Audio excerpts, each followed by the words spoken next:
Welcome back to the This Old Baker podcast. I'm Kim, and today we are talking about cleaning. Specifically, we're talking about the cabinet under your sink. Go look at it right now if you want. I'll wait. How many bottles are in there? If your household is average somewhere between 15 and 25 different cleaning products. Bathroom cleaner, kitchen cleaner, glass cleaner, floor cleaner, toilet bowl cleaner, grout cleaner, stainless steel cleaner, granite cleaner, fabric freshener, tile cleaner, disinfectant spray, degreaser, scrubbing powder. 3 different things that are basically the same thing in different bottles. Now here's a question worth sitting with for a minute. How many of those did your grandmother have? Probably 4, maybe 5. White vinegar, baking soda, dish soap, and something with ammonia if she was feeling fancy. And her house was clean, genuinely clean. Not just smelling like a chemical approximation of clean, actually clean. Today I want to talk about what happened between her cabinet and yours, why it matters, and what you can actually do about it.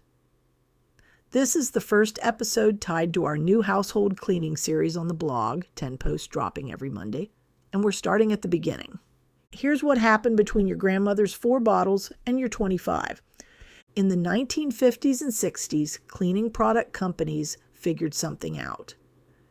If you could convince people that every surface in their house required a different specialized product, you could turn one cleaning budget into 10.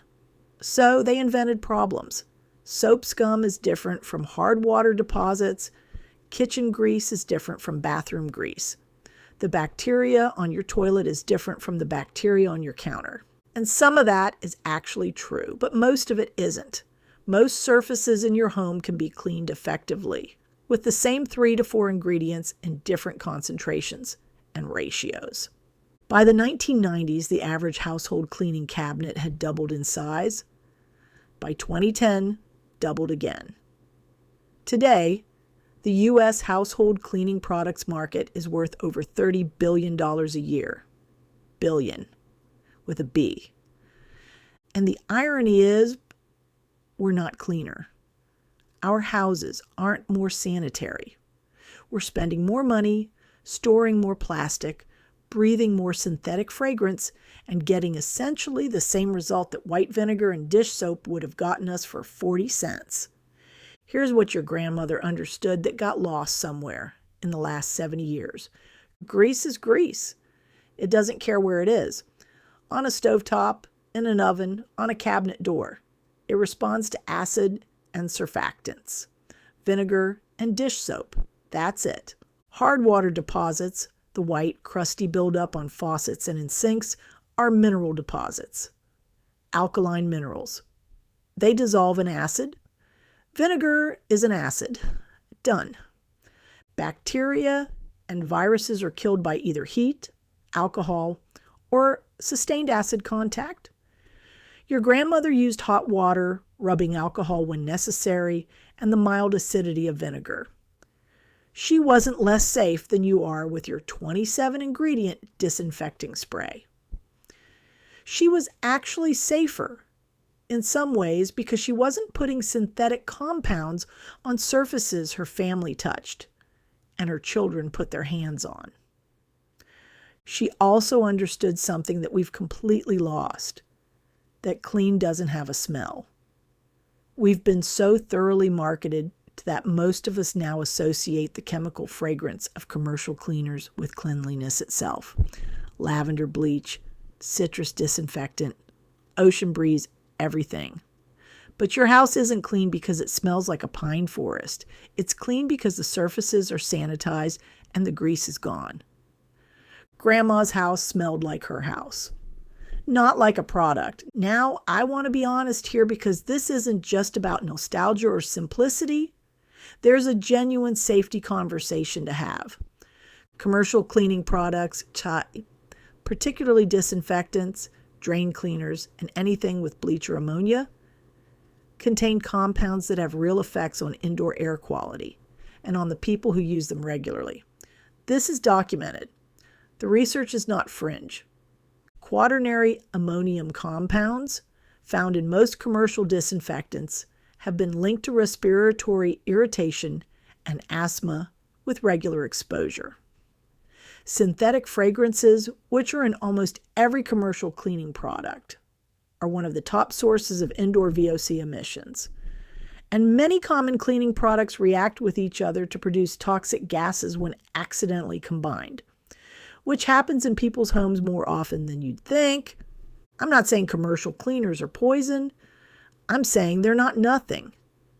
And when you can get the same cleaning result from vinegar and dish soap and baking soda, the choice to use the simpler option isn't just about saving money. It's also the lower exposure option for you and for everyone in your house. One of the most popular posts in our new cleaning series, and honestly, one of the ones I'm most proud of, is the homemade reusable disinfecting wipes. Think about what a single container of commercial cleaning wipes actually is. A plastic tub, a stack of single-use synthetic cloths, a chemical solution that includes a long list of ingredients you can't pronounce. And you use one, throw it away, and pull out the next one. The homemade version is a stack of cut flannel squares in a jar with a simple solution of water, rubbing alcohol, dish soap, and a few drops of essential oil. You pull one out, use it, toss it in the wash, and it comes back. The jar refills. The cloths are reusable indefinitely. I've been getting emails and comments from people who found that post and immediately went and made a batch. The traffic on it is significant, which tells me this is something people have been looking for. And what I love about it is that it's not a downgrade. It's not a compromise where you sacrifice convenience for some kind of purity principle. The wipes work just as well as the commercial ones. They feel better in your hand because they're cloth rather than that weird wet synthetic material. And you stop throwing away a container every few weeks. That post is linked in the show notes. It's the first one I'd start with if you're new to this. Here's the actual practical takeaway from today. If you want to simplify your cleaning cabinet, genuinely simplify it, not just reorganize it, here are the 4 things that cover about 90% of what you need in a home. White vinegar, it's an acid, it cuts grease, dissolves mineral deposits, kills most bacteria and mold on contact with sufficient exposure time, and deodorizes. It costs about $3 for a gallon. That gallon will last you months.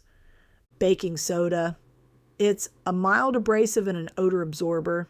Sprinkled on a surface and scrubbed, it removes stains without scratching. Combined with vinegar, it creates a brief foaming reaction that helps lift stuck-on grime.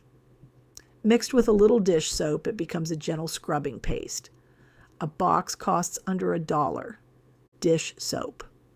The surfactant that makes everything else work. Dish soap molecules bond to grease and allow it to be rinsed away with water. It's in almost every homemade cleaning recipe for a reason. A bottle lasts a long time because you're not using very much of it. Rubbing alcohol.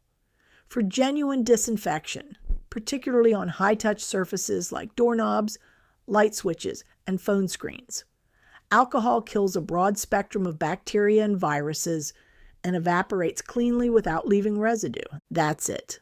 Those 4 things, in different ratios and combinations, cover stovetop grease, bathroom mildew, glass and mirrors, floors, countertops, disinfection, odors, and stains.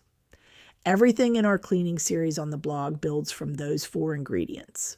So let me tell you what's coming in the series over the next 10 weeks, because I want you to know what you can look forward to.